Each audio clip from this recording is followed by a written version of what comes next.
और जब इम्तिहान देने जाया करते थे तो बजरंगबली के हाथ जोड़ते थे, रास्ते में जितने मंदिर होते थे, मैं ही नहीं शायद सारे बच्चे जितने होते हैं, तो जितने भगवान के मंदिर होते हैं सब पे हाथ जोड़ के जाते हैं कि भगवान जी कल पास करा देना।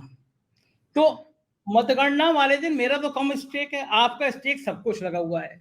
इतने हुँ। सारे लोगों ने बात की है कि भैया कल राजीव जी से पूछो, राजीव जी से पूछो, राजीव जी से पूछो, तो हम इतवार की जगह शनिवार को ये बात कर रहे हैं, परिणाम बता रहे हैं। लेकिन पहले मुझे एक बात बताइए, बड़ी कॉमन सी, बड़ी मजेदार बात।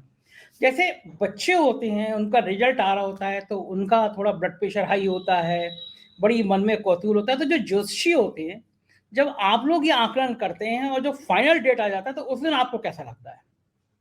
नहीं, मुझे स्पेशली मुझे कुछ भी डर नहीं लगता है, क्योंकि इतना विश्वास है और इतना मेरा 12-14 वर्ष का जो रिसर्च का अनुभव है, वो बहुत ही साउंड है।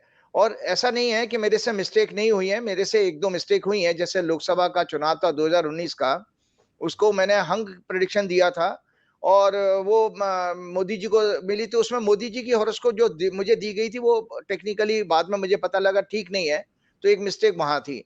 दूसरी बात, 2017 के चुनाव में भी आदित्यनाथ के यूपी वाले चुनाव में भी, नहीं सॉरी, अभी ये जो करंट जो हुआ था, पीछे जो गया है 2022 वाला।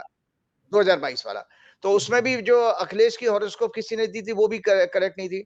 तो ज्योतिषी से भी गलती उसी केस में हो सकती है कि अगर आपके पास आंकड़ा, जैसे आप एग्जिट पोल की बात करते हैं, इसी तरह से यह मैथमेटिक्स है। अगर मेरे पास डेटा किसी का गलत आएगा, तो मेरी तो उसमें एनालिसिस गलत हो जाएगी। उसका जो विश्लेषण है वो जब गलत होगा, तो भविष्यवाणी गलत होने का पूरा पूरा संभावना है। भाई देखिए, हम कोई योगी महात्मा तो है नहीं, त्रिकालदर्शी। और त्रिकालदर्शी की भी बात बता देता हूँ, दर्शक ये समझ लें, ये जितने भी त्रिकालदर्शी योगी महात्मा, वो केवल एक आध बात ही बताते हैं।